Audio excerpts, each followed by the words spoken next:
Barcelona won their game right at the end. It looked like they were going to slip up and allow Real Madrid to be back in this thing and be able to come down to pretty much the El Clasico game, right?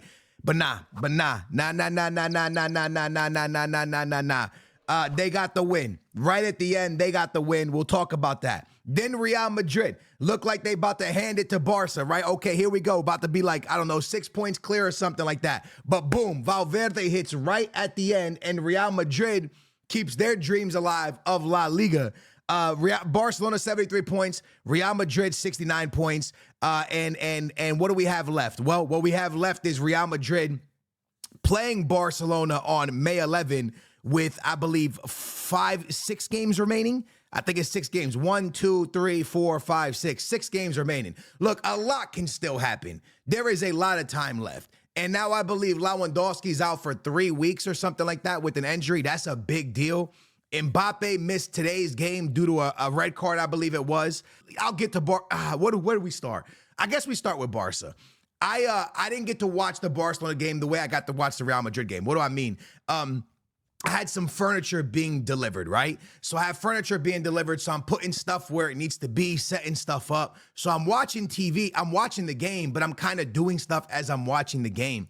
And I really was like, I remember I was on the phone with my cousin, and the game was still like tied up or something. And I said to my cousin, I was like, man, Barca's about to like mess this up. And then I looked up and I was like, oh, wait, they gave 8 minutes. Barca got this. I just had that feeling. When I saw it was 8 minutes, I just felt Barca was going to pull it off. It was a very entertaining game, a very exciting game. Ups and downs. They were losing. It was crazy. But they were able to pull it off, right? And when they pulled it off, I was like, that's that championship mentality where you're never, even when a game's going terrible, when nothing's looking good, when everything's going bad, you still find a way to pull it off. And that's what they did. They pulled it off. They got it done, right? GG's to them. And they got the W. So they get the W, and now the ball is back in Madrid's court. Now Madrid has to win. The funny thing about it is I was watching the Real Madrid game, and as I was watching the Real Madrid game, I remember how many Madrid fans were like so worried about Barca dropping points, right? They need to drop points. I hope they mess this game up. But then when you were watching the Real Madrid Atletico Bilbao game, you were like, wow, we about to be the ones to drop points. It flipped so quickly. If it wasn't for one of the best goals I've seen this season, I'm not even trolling, I'm not just saying that. If it wasn't one of the best goals I've seen, Real Madrid loses. A ball just bounces, Valverde smashes it on a volley, and from the right side goes across goal, hits corner net, side netting, and into the back of the net. 1-0, Real Madrid wins. But I don't want to talk about that. I want to talk about Real Madrid as a whole. First thing I want to say, the players gave everything they can, and they've been giving everything they can. It just hasn't been working. And if you don't believe me, in the 97th minute, when the game is about to end, Jude Bellingham goes down and wins a corner as they're trying to kill the game off. And as he wins the corner, the game's still on. He drops to his knees and kind of goes to the floor. You could just see exhausted, giving everything, couldn't give no more.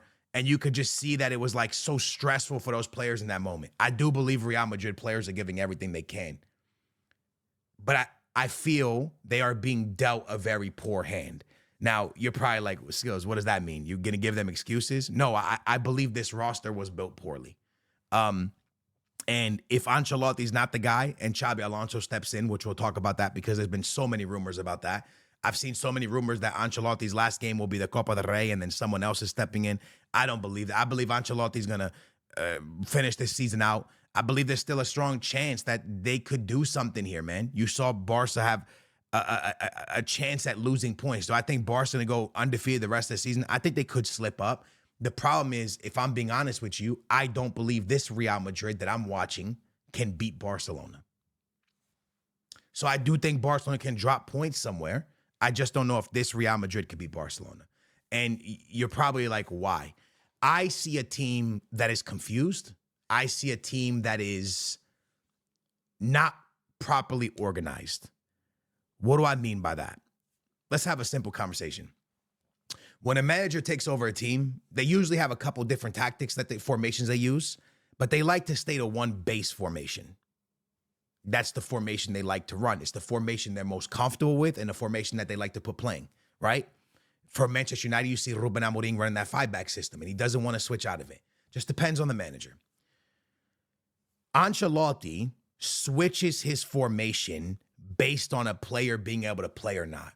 Mbappe was missing today, so he went to 4 midfielders. Tchouaméni, Valverde, Luka Modric, Jude Bellingham.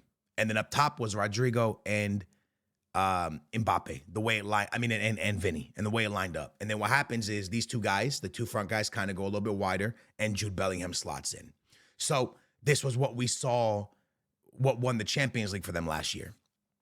Now, if that's your system, then it doesn't make sense to me why it's changing when Mbappe plays. When Mbappe plays, whether it's Vinny, whether it's Rodrigo, whether it's Jude Bellingham, something needs to happen there. Because sacrificing someone from the midfield doesn't make sense to get more attackers when you're not even outscoring teams like that. Am I making sense here? I truly feel that this team was not built for this season. It just wasn't built properly. It wasn't built right for the players they have. That's just my opinion. In my opinion, not only are you dropping a quality midfielder, but you're dropping a quality midfielder for a player that doesn't even play that role, doesn't even play that position. When you looked at today's game, Jude Bellingham had crazy awesome chances in the box. One that he just knocked over with 2 defenders in front of him. One that I think possibly could have been a penalty. He brings it down, flicks it. Both players' feet collide. It could have easily been a penalty depending on what league it is. No penalty given. Jude Bellingham was active. Valverde was in better areas, in my opinion, today, which allowed him to get really nice shots off. One that almost went in from very far away and one that went in. He was in more positive areas because I think he had a little bit more freedom with the 3 midfielders. When there's 4 midfielders, there's more freedom, I think, for these midfielders to be able to rotate and move out to the wings more often, which is better for them, right? Rodrigo gets help with Valverde. I guess what I'm trying to say is I would have loved to see this team, and I love Rodrigo, and I'm not saying he should be benched every game or Vinny. I'm just saying I would have loved to see this team with Valverde, Jude Bellingham in that kind of false 9 position, and Mbappe on the right. Vinny, Jude, Mbappe. This is what I would have liked to see. Because the reason I know this team was poorly put together is if me and you were having a serious conversation right now, what would be the logical switch for a manager? Okay? Everything stays the same. Mbappe can't play due to a red card. Let's insert the second number 9 we have on our team. Who is it? Endrick. Endrick would have started this game. If that's the system that you enjoy, if that's the system you feel these players are most comfortable in, Endrick would have taken that position. And Endrick would have played today's games with Mbappe being out. But that wasn't the move. Either 2 things here. You don't trust a 16-year-old kid, which means you probably should, whatever you're 16, 17, you should put him out on loan and got someone like Joselu on loan or somebody you could have had that you do trust to bring in. And if that's not the answer, and you just feel the team is better in this formation, in this tactics and formation, if this is what you feel, then why did you go into the most decisive games of the season with what you believe is not the best formation and tactics for this team? You got to think about it like that, bro. I'm giving you just logical facts, like not logical, like not facts, but logical, like, like just looking at it. I'm not saying I got ball knowledge, but I'm just saying, why is the formation changing when Mbappe's not there? If the best formation, because that's what a manager's meant to do, find the best formation for a team. If the best formation is the one you saw today, then why haven't they been in that all year? You would have seen Goulet get more play time. You would have seen more play time. But you're sacrificing a very good midfielder to put an Mbappe in that's not even his main position. He's better on the wings. We all know that. And this is what you're doing to the team. So it's just, for me, been a team that got comfortable playing with Jude Bellingham as a false 9 and won a Champions League and was really good last year, to this year with a whole new system. And it just seems like someone of the experience of Ancelotti wouldn't make these type of mistakes, wouldn't make these type of almost rookie mistakes. He's such a great manager. And then while you're making these mistakes, you have Barcelona being a championship winning team, winning teams at the last minute, winning games at the last minute, beating better teams in Europe, beating everyone that put in front of them. Lamine Yamal cooking, Rafinha being a beast. Like these type of things with the manager that got them really cooking. What makes you think that you can have an experimental type season? Well, let's experiment with Jude Bellingham coming back, then going forward. Let's experiment with Mbappe here. This. What makes you think you can do that when this Barcelona is that strong? It feels like we're still in preseason and Real Madrid is still looking for their best lineup.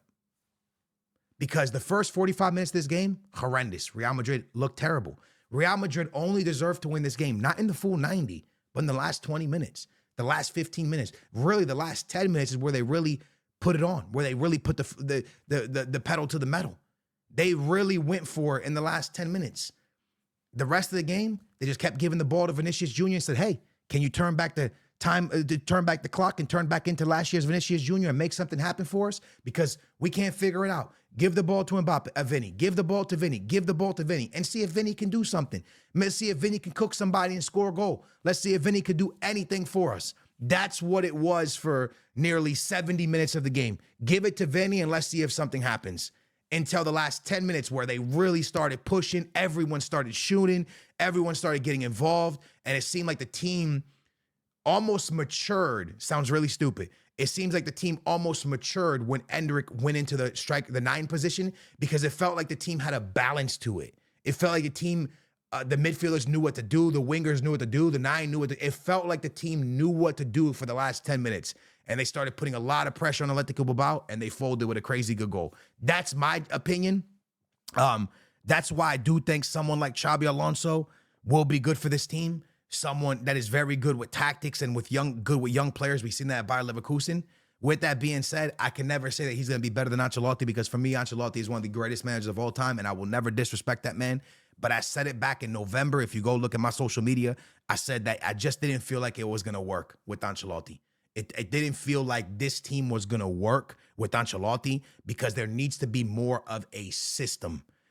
Ancelotti usually puts a team out there and it's like, hey, boys, you guys are amazing. This, y'all got this. I feel like this team needs a strict formation, a strict tactics, everything strict, man, because it's too much of 2 players on the same side, 2 players on this side, players here, It needs to be more strict. That's just my honest opinion. I love the way this season's ending. I still have Barcelona as the favorites because even if they drop points somewhere, I just don't know if this Real Madrid can beat Barcelona. Y'all let me know what you think in the comments down below.